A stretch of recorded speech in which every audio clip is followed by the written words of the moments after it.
Jakarta Cakra News ID. Tidak ada yang kebal hukum di negeri ini. Institusi kepolisian hukum harus dijadikan panglima. Tegak lurus, jangan tumpul ke atas, tajam ke bawah. Tidak ada yang kebal hukum di negeri ini.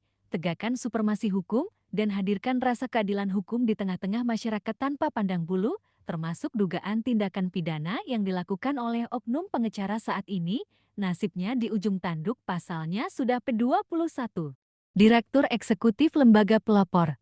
Anggota kami buta cacat permanen, polisi harus usut tuntas, tangkap pelaku dan aktor intelektualnya. Tanah garapan lokasi binaan Lembaga Pelopor di Jalan Maijen Sutoyo nomor 22 RT 009 RW 007 Kelcawangke, Kramat Jati, Kota Administrasi Jakarta Timur diserobot. Sejak awal tahun 2016, para anggota Lembaga Pelopor bekerja keras bergotong royong menggarap tanah tersebut. Kami telah merawat, menduduki atau penguasaan fisik secara sporadik, penggunaan atau pemanfaatan pengelolaan lahan tanah garapan tersebut.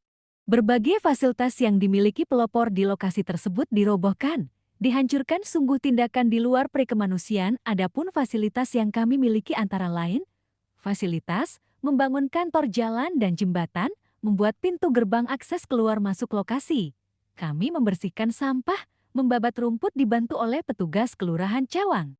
Mengadakan fasilitas penambahan kabel listrik PT, PLN Persero pemasangan meteran rekening listrik PT, PLN Persero nomor ID 547.564.566.979, mengadakan sumur air bor tanah, memasang mesin air pompa sumur bor, mendirikan bangunan posko anggota Lembaga Pelopor dan telah memasang plan nama Lembaga Pelopor, semuanya di bumi. Hanguskan, kejam, ungkap Sekjen Wawan Irwanto, CSH, kesal di hadapan awak media di Jakarta Timur, Rabu, tanggal 28 bulan Agustus 2024.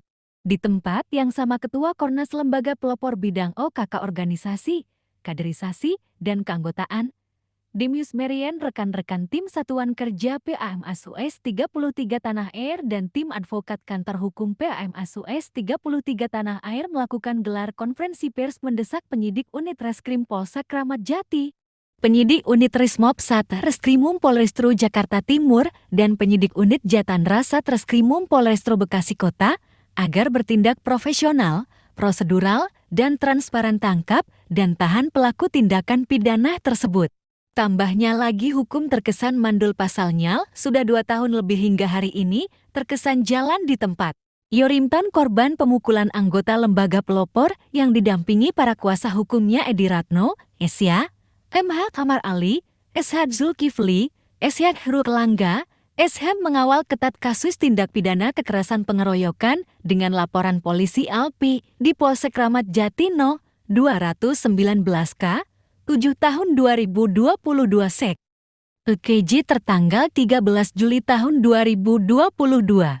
Sebagaimana dimaksud dalam pasal 170 KUH pidana, Jo pasal 351 KUHP pidana, yang mana korban telah mengantongi visum et repertum dari Rumah Sakit Polri Kramat Jati, Jakarta Timur.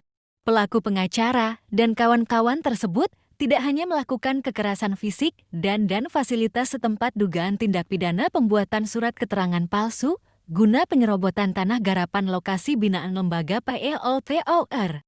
Permasalahan tersebut kami telah layangkan surat somasi teguran peringatan pertama, kedua, dan ketiga, namun tidak ada jawaban somasi tersebut. Amarali, Ishe, bahwa segerombolan preman tindak pidana kekerasan penganiayaan berat terhadap korban Yosef R. Kotan hingga mengalami penglihatan mata buta cacat permanen TKP Jalan Raya Jatiwaringin Pondok Gede, Rabu tanggal 25 Februari tahun 2023, terangnya. Insya Allah kami amanah. Hari ini sudah P21 dan sudah dipanggilan kedua untuk terlapor.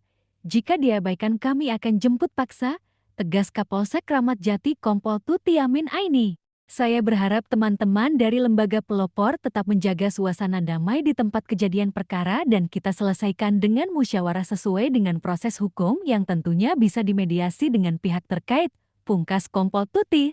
Tim Reporter Habibah Binti Gana melaporkan.